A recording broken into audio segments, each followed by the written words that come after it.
Welcome back to His Perfect Image podcast. Today, in the Hebrew word series, in episode 51, we will talk about the Hebrew word Chodesh. It is upon us again. Rosh Hashanah is here, the only festival that lasts for 2 days in Israel as it does outside of Israel. A holiday gratifying to the taste buds, although perhaps not as healthy for our teeth. It is considered the Jewish New Year, though biblically, the New Year was always celebrated right before Passover in the past.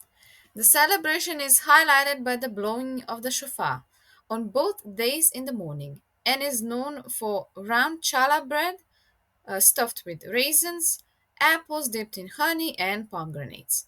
It ushers us into the days of awe, the period for repentance, and in general is a time for prayer, self reflection, and repentance.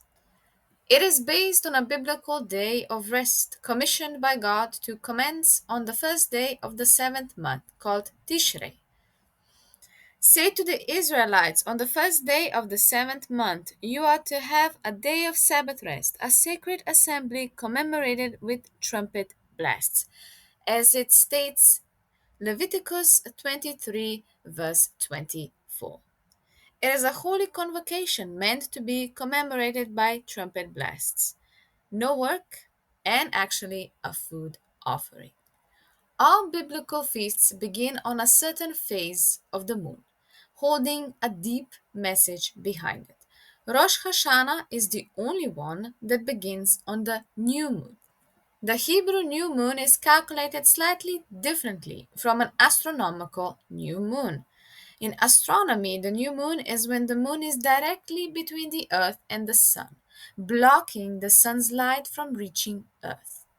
The Hebrew word for new moon, Kodesh, which is rooted in the word Kadesh, means to renew, rebuild, and repair.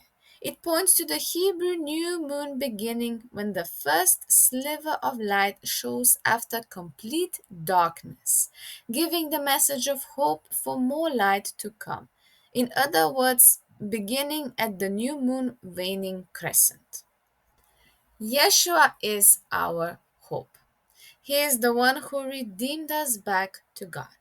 He restored to us the fellowship that was lost after the exile from Eden. The message he brought was one of good news.